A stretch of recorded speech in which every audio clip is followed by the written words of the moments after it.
12 साल का ही return gift मिला है बीजेपी को। या बंगाल की तरह चुनाव लड़ती बीजेपी, फोर्स को लगा देती, और जैसे चुनाव लड़ते हैं बीजेपी के लोग तो बीजेपी की हार नहीं होती।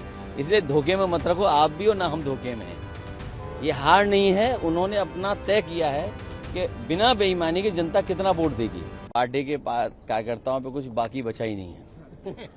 और 12 साल का ही रिटर्न गिफ्ट मिला है बीजेपी को। बीजेपी अगर कुंदरकी की तरह चुनाव लड़ती या बंगाल की तरह चुनाव लड़ती बीजेपी, फोर्स को लगा देती, और जैसे चुनाव लड़ते हैं बीजेपी के लोग तो बीजेपी की हार नहीं होती। ये आपको हमको समझने की बात है। उन्होंने बिना पुलिस प्रशासन को लगा के, बिना बेईमानी किए, बिना ईवीएम पे कुछ घोटाला किए देखना चाहते थे कि कितनी नाराजगी है उन्हें। इसलिए धोखे में मत रखो आप भी, और ना हम धोखे में हैं। ये हार नहीं है, उन्होंने अपना तय किया है कि बिना बेईमानी के जनता कितना वोट देगी। अगर कुंदरकी जैसा चुनाव लड़ते, रामपुर जैसा चुनाव लड़ते, यूपी के बाई इलेक्शन थे उस तरह चुनाव लड़ते तो क्या बीजेपी हारती? क्या बंगाल में हमने नहीं देखा कैसे चुनाव था? मैं सवाल मदद की सर बीजेपी ने नहीं देखिए, ये अपने शब्द मुझे मत कहिए। मैं आपसे कह रहा हूं कि बीजेपी को समझने की जरूरत है। बीजेपी ने बिल्कुल फेयर चुनाव कराया इस बार। पुलिस प्रशासन नहीं लगाया। जिस तरीके से उन्होंने कुंदरकी चुनाव में, मीरापुर के चुनाव में, रामपुर के बाई इलेक्शन के चुनाव में, या अन्य जो बाई इलेक्शन यूपी के हुए थे जो बेईमानी की थी वो नहीं की।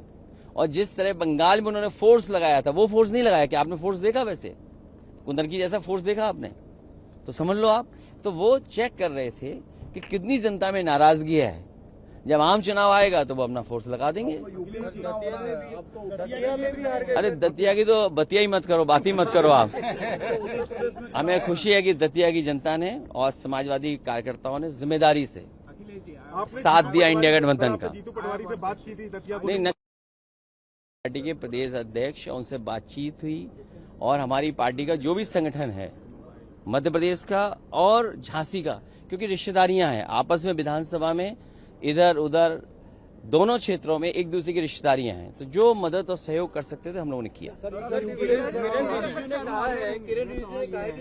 पे जो प्रोटेस्ट देखा हमने जेएनजी, तो वो कॉकरोच जनता पार्टी के साथ दिखी। बाकीपुर में एक थर्ड फोर्स प्रशांत किशोर के साथ। तो आपको लगता है कि जो ट्रेडिशनल पार्टीज हैं, सपा, कांग्रेस, ऑपोजिशन, इनके लिए एक चिंता का विषय है या नॉट अबाउट इट? मैं आपके लिए भी चिंता का सवाल है। मेन स्ट्रीम मीडिया को भी चिंता करनी चाहिए, सोचना चाहिए कि मेन स्ट्रीम मीडिया आपसे आगे चला गया। मेन स्ट्रीम मीडिया को चिंता करना चाहिए कि मेन स्ट्रीम मीडिया आगे चला गया। जो लोग सड़क पे थे, जो बीच में थे जनता के, आप पहुंच नहीं पाए, वो कारण मैं नहीं बोलना चाहता हूं, आपको भी जाना चाहिए था।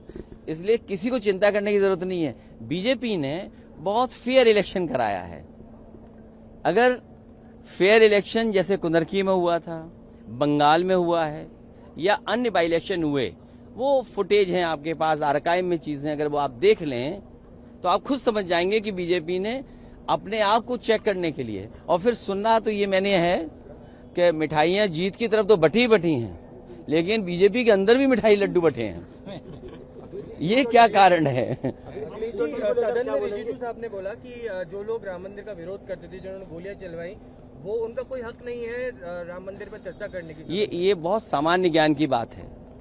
इस बात को इसलिए नहीं छेड़ना चाहिए कि आप भी कानून को समझते हैं, आप भी चीजों को समझते हैं। एफआईआर किस पे दर्ज हुई? सुप्रीम कोर्ट ने अपने फैसले में क्या कहा? आखिरी में यही कहा कि जिनके ऊपर केस चल रहे हैं उनके केस खत्म नहीं होंगे, वो चलते रहेंगे। तो केस किसके ऊपर हुआ? केस किसके ऊपर हुए? आप सोचिए ना, केस किसके ऊपर हुए? बीजेपी के नेताओं के ऊपर केस हुए कि उन्होंने संविधान के खिलाफ, सुप्रीम कोर्ट के खिलाफ काम किया। अब तो चुनाव का दंगल यूपी में होगा सर। क्या पप्पू अगर दंगल होगा तो दंगल में तो समाजवादी ही लोग जीतेंगे। पप्पू यादव का जो उस दिन जो नाटक था राम मंदिर चंदा चोरी को लेकर के, राम गोपाल जी ने कहा कि वो उचित नहीं था। देखिए, चाचा ऑलरेडी राम गोपाल चाचा क्या कह रहे हैं वो बात नहीं है। आप बीजेपी से क्यों नहीं पूछते हो कि हनुमान जी कहाँ नाच रहे थे? आपका क्यों ये मेन स्ट्रीम मीडिया कहाँ चला जाता है? मुझे याद नहीं है कौन सा चैनल है आपका। लगता है आपने हनुमान जी को नाचते हुए नहीं देखा। बड़ा खराब है, रेटिंग खराब है आपकी। आपके व्यू ज्यादा नहीं आ रहे हैं। E20 को लेकर क्या कहेंगे? केजरीवाल जी तो सड़क पर उतर आए, लेकिन देखिए, E20 में इतना ही कहना चाहता हूं, मैं सभी ऑटोमोबाइल कंपनियों से निवेदन करना चाहता हूं, आप गाड़ियां बेचने के लिए इतने बड़े बड़े ऐड देते हैं, इतना कुछ माइलेज के बारे में बताते हैं। E20 पेट्रोल जिन जिन गाड़ियों में पड़ रहा है, सभी ऑटोमोबाइल कंपनियां ऐड दें कि इससे माइलेज बढ़ गया है, मेंटेनेंस फ्री हो गई हैं और इससे कीमत भी कम हो गई है, चलने में भी आराम है।